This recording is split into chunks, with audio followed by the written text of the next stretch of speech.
parole est à Madame Grégoire.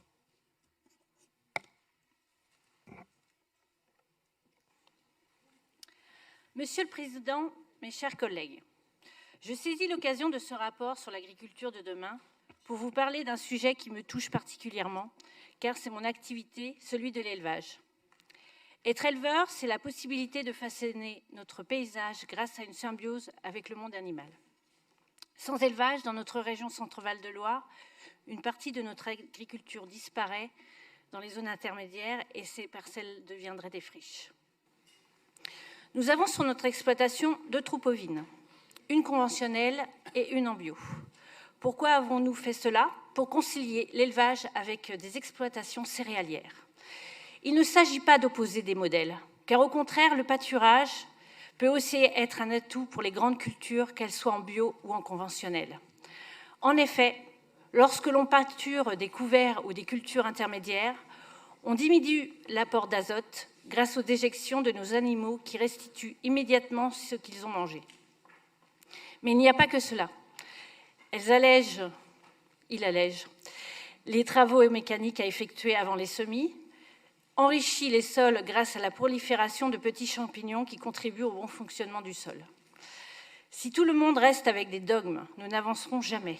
Il faut être curieux, apprendre de toute expérience.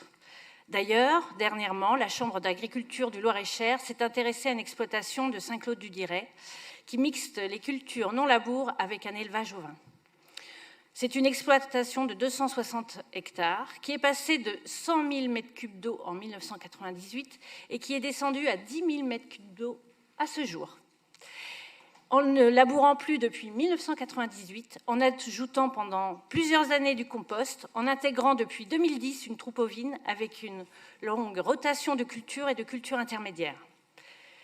À l'aune des enjeux de rareté croissante de la ressource en eau, il serait sûrement utile de sensibiliser les nouvelles générations d'agriculture à ce mode de culture. Il serait sûrement utile de sensibiliser les nouvelles générations d'agriculteurs à ce monde d'agriculture.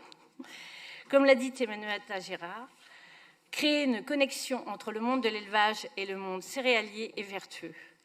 Et ils peuvent être complémentaires, dans les 2 sens d'ailleurs, parce que ça évite aussi le parasitisme. Comme dirait Marc Fesneau, il y a une transversalité entre les activités agricoles.